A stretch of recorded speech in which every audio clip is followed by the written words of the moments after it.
Bienvenue dans les enquêtes du Nouveau Détective. Le Nouveau Détective, premier magazine d'enquête sur les grands faits divers, et Engel présente Une nouvelle infirmière. Une enquête de Sophie Novakovic. Il est 9h du matin, le mercredi 1er mars, quand une infirmière à domicile appelle le commissariat de Martelange, une petite ville belge à la frontière du Luxembourg. Je viens de trouver une de mes patientes dans la salle de bain. Elle est morte. Je crois qu'on l'a tuée. Venez vite. La police se rend aussitôt au 29 de la route de Bastogne. Là s'élève un gros pavillon en briques rouges de 2 étages en bordure de la Nationale 4. Les policiers découvrent à l'intérieur une salle à manger impeccable avec ses meubles en chêne, son vaisselier à l'ancienne, ses napperons en dentelle et des photos encadrées. Le tout date des années 70. Seul élément moderne, le monte-escalier électrique. À l'étage, les policiers s'arrêtent net sur le seuil de la petite pièce d'eau. L'infirmière n'a pas menti. Une dame âgée gît sur le carrelage, baignant dans son sang. C'est Marie-Audrey Trading, la propriétaire des lieux, une veuve de 92 ans. Elle n'a pas glissé, elle ne s'est pas cogné la tête en tombant.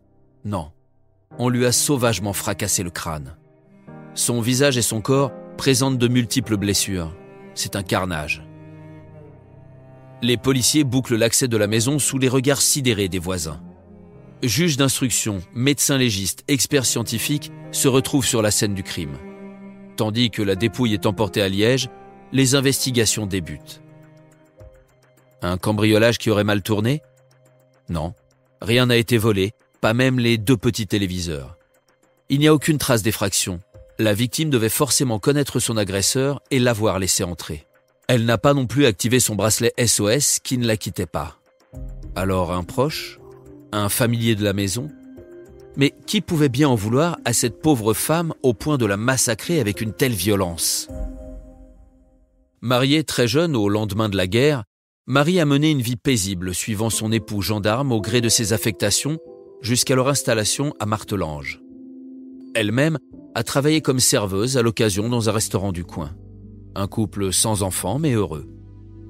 Depuis la mort de son mari en 2008, elle avait alors 78 ans, Marie vieillissait seule, doucement, partageant son temps entre la lecture des journaux, les documentaires de la télévision, ses vieux albums photos et les matchs de foot de l'équipe de Belgique qu'elle suivait encore avec passion. Était-elle riche ? Quelqu'un aurait-il pu convoiter son héritage ? Là encore, la réponse est non.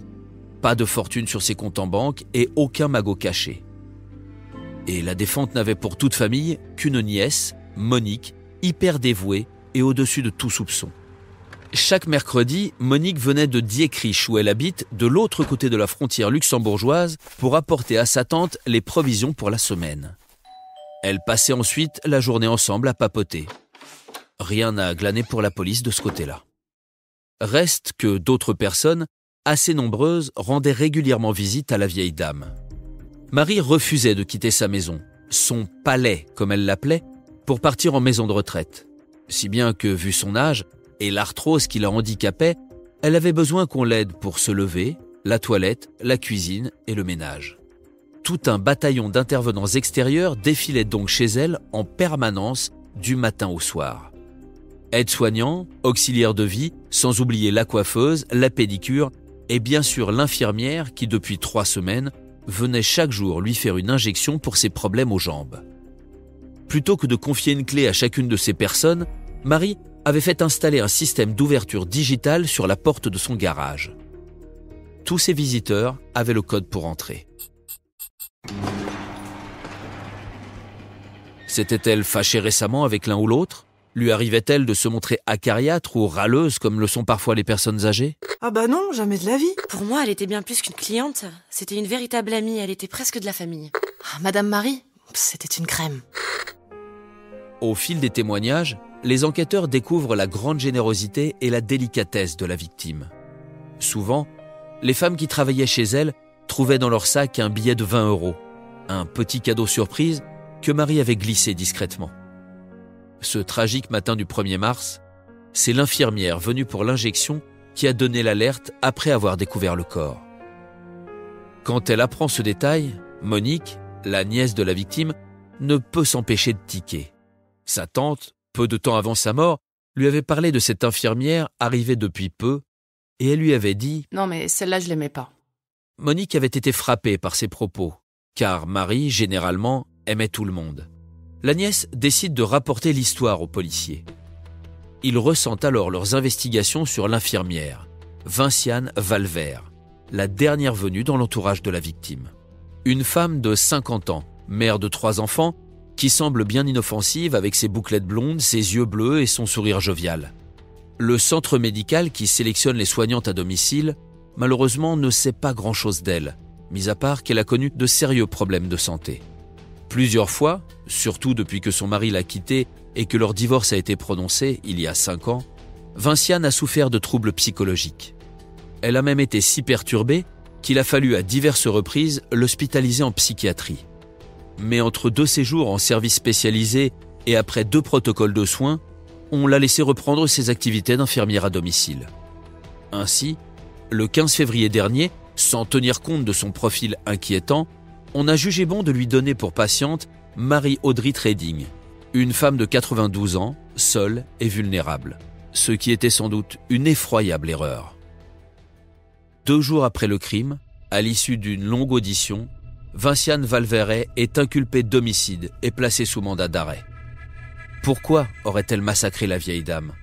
Malheureusement, on n'en sait rien encore, car pour l'heure, l'infirmière qui est restée présumée innocente nie tout en bloc et clame son innocence.